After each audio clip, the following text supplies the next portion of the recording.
Hello friends, welcome to triple R kitchen. ఈజీగా గంగవెల్లి ఆకుకూర ఎలా తయారు చేసుకుందామో చూద్దామా మరి.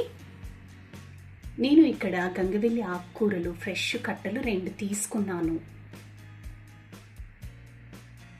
ఇక్కడ నేను 3 టమాటాలు తీసుకున్నాను. పచ్చిమిర్చి కావలసినంత, మీకు ఎంత కావాలో అంత తీసుకోండి. ఇక్కడ నిమ్మకాయ సైజ్ అంతా నేను చింతపండు గుజ్జును నానబెట్టుకున్నాను. ఇక్కడ టీ గ్లాస్తో నేను 2 గ్లాసుల పప్పుని తీసుకున్నాను. ఇక్కడ నీట్గా నేను కడుక్కుంటున్నాను.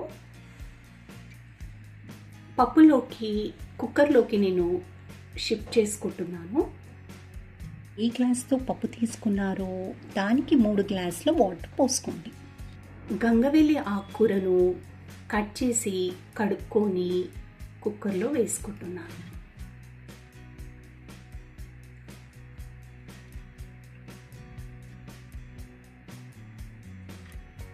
మిక్సీకి పట్టిన పచ్చిమిర్చి పేస్ట్ ఈవెన్గా ఉంటుంది పప్పు అంతా, అందుకని నేను పచ్చిమిర్చి పేస్ట్ పట్టుకున్నాను.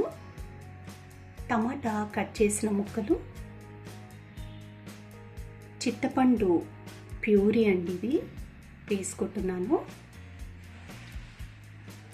ఆనియన్ చిన్న సైజు, 1/2 స్పూన్ పసుపు, తగినంత సాల్ట్.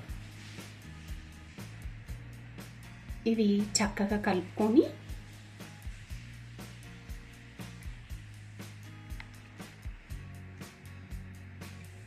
కుక్కర్ మూత పెట్టి విజిల్ పెట్టి హై ఫ్లేమ్లో 2 విజిల్స్, లో ఫ్లేమ్లో 2 విజిల్స్ పెట్టండి.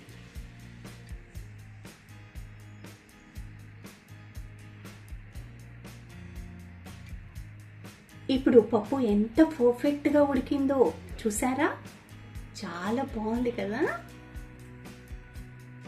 ఇప్పుడు పప్పును పప్పు గుత్తితో మెదుపుకుందాము.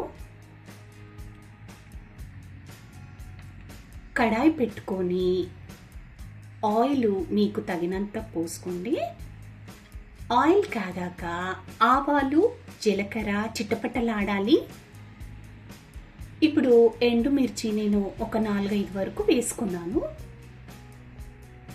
ఇప్పుడు వెల్లుల్లి రెబ్బలు ఒక 4-5 వరకు వేసుకున్నాను. నేను గుప్పెడు కరివేపాకు వేసుకుంటున్నాను. చాలా టేస్ట్గా ఉంటుంది కరివేపాకు ఎక్కువ వేసుకుంటే. ఇప్పుడు హాఫ్ టీ స్పూన్ పసుపు వేసుకుంటున్నాను.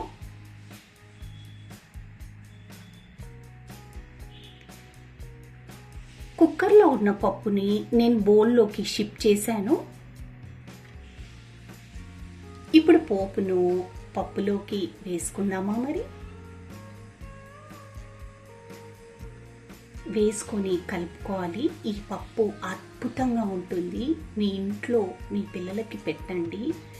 ఎండాకాలంలో ఈ పప్పు చలవ చేస్తుంది, ఆరోగ్యానికి చాలా మంచిది.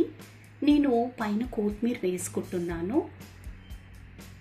Like and subscribe. Thank you for watching.